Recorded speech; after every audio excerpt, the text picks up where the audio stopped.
If you are looking for a new job in 2022, then I've got 10 job search tips that you can use to really maximize your candidacy and increase your chances of getting a brand new job and maybe even a nice pay increase.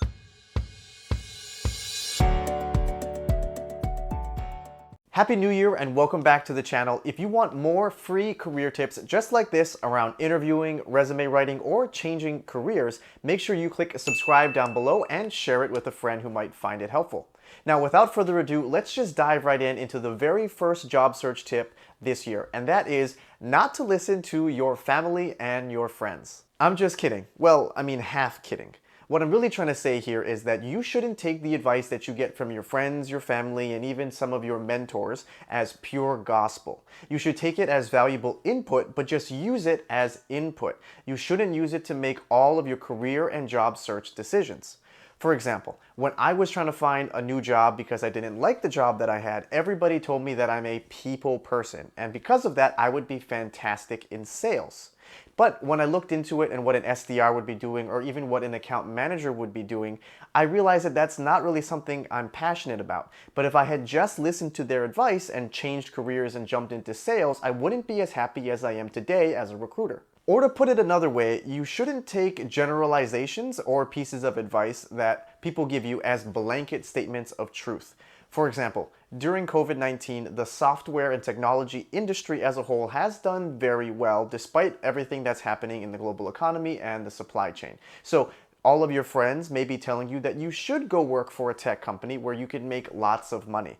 Or people may tell you that you should become a software engineer because you're good at math and software engineers make a lot of money.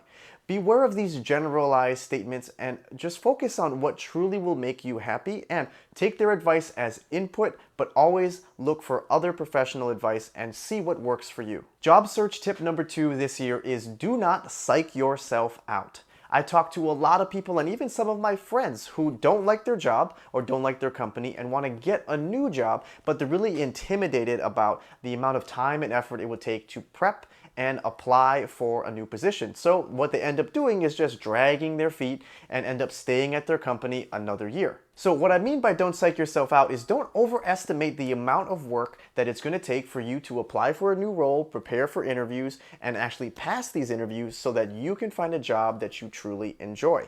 A common misconception is that writing or updating your new resume is going to take hours or even days, and you need to take vacation just to update your resume. This is simply not true.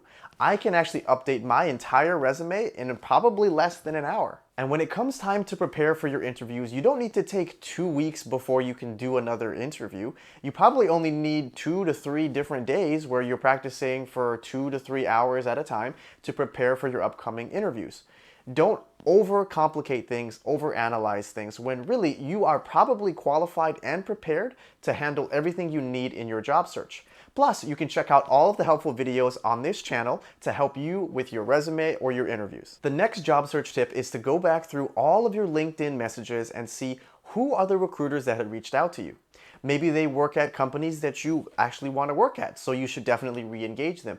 Or maybe they've actually moved on and now work at a totally different company and haven't reached back out to you for that new company, and that's a place that you actually want to work. So go through all of those hot leads because all you have to do is reply back to their message, say, sorry I didn't see this, but I am back on the job market and we should talk. And my next tip actually follows perfectly along with this one, and you should take 10 minutes to go through your LinkedIn network and just see who is in your network and where are they working at now. Some of them may be at your target or dream companies, and because it's a brand new year, you can always use Happy New Year as a great way to reach back out and reconnect to build connections with your network. Now, if you don't know which companies would be best to work for in 2022, I put together this video right here about the top 10 tech companies that I think are going to be fantastic places to work in 2022. So you should probably check that out. Now, the fifth job search tip is to test the market with your resume and your skill set.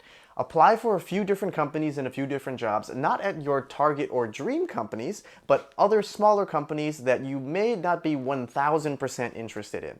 That way you can see if you actually get some responses, so you can see what your value is like out there in the marketplace. And you can make sure that you are applying for the right types of roles that you are actually qualified for. That is one of the biggest mistakes that I see job searchers going through, is thinking they're overqualified for a position and applying for roles that never contact them back. So do a quick market test, dip your toes in the water and see if it's warm. Now, as you are applying for all of these different jobs, make sure you're able to identify your roadblocks or your barriers so that you know what you need to improve on so that you can actually progress in the job search or job application process and start to get more offers. For example, if you're applying online for jobs but you're not getting called back from recruiters or companies, then you probably need to work on your resume. Now, a target response rate that is ideal is around 20%. So if you're getting about 20% responses from the jobs that you're applying for, your resume is probably in a really good shape. Now, if you are going through interviews but you're not getting a job offer, no matter what type of feedback they may tell you that there is more qualified candidates, or they want someone with more years of experience, or they want someone with a MBA. If you're actually doing these interviews, then that feedback is not entirely true. The biggest barrier that you're running into is actually your interviewing skills. It's usually not a lack of experience. So if you're progressing through interviews but not getting job offers, then you know that you need to work on your interviewing skills. The next job tip is to document and write down all of the interview questions that you get whenever you're applying for different jobs in different companies. What you're going to find is that many companies will use the same types of interview questions if you're applying for the same types of roles. And you can practice all of these different interview questions that you know you're going to get.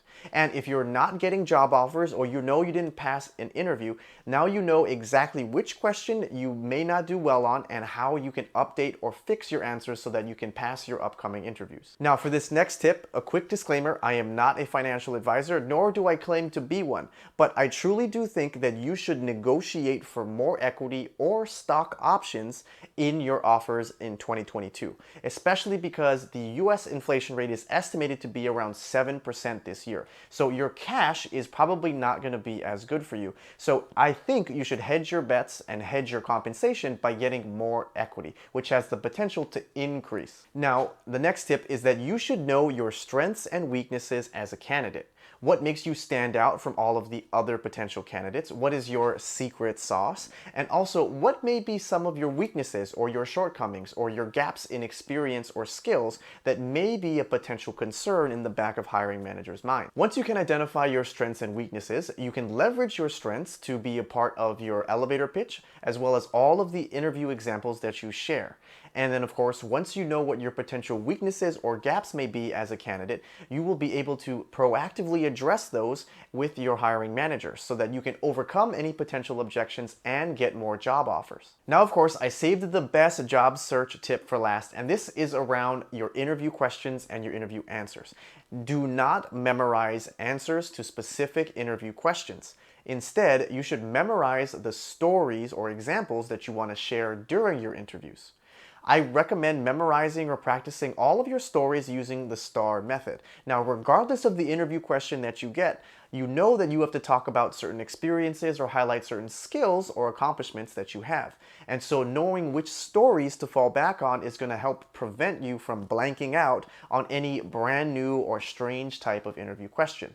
This technique has always worked for me whenever I interview, and that's how I always have a question that I can answer. All right, I hope you found these 10 job search tips to be really helpful this year, and drop a comment below what other job search tips do you think our community needs to know.